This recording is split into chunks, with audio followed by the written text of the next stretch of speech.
Seria tipale de atașament și vulnerabilitățile sinelui interior. Capitolul 3. Atașamentul evitant. Episodul 2. Autonomie versus izolare, când libertatea ascunde rana. Nu am nevoie de nimeni.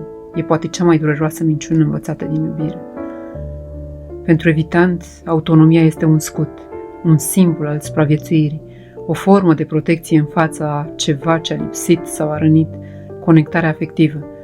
Dar între autonomie reală și izolare emoțională e o linie fină, una pe care evitantul o traversează inconștient de teamă, pentru că învățătura timpurie a fost: dacă depind, voi fi rănit, dacă mă deschid, voi fi respins. Cum se confundă autonomia cu izolarea? Când spațiul personal devine evitarea oricărei implicări profunde, când am nevoie de timp singur, ascund incapacitatea de a gestiona vulnerabilitatea, când a cere devine imposibil, iar a primi pare umilitor, când tăcerea devine răspunsul preferat pentru orice disconfort afectiv.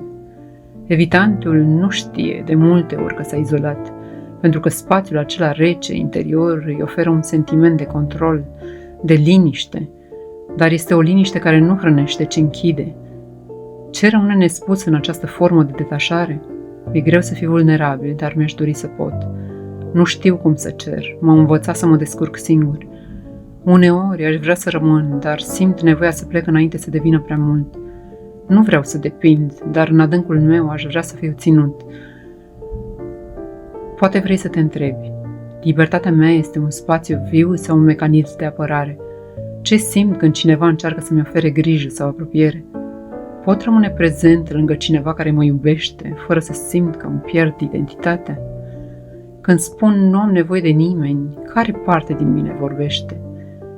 Autonomia sănătoasă nu înseamnă închidere, înseamnă capacitatea de a rămâne în relație fără a te pierde. Adevărata libertate nu fuge de iubire, o respiră, cu spațiu, cu claritate, cu blândețe.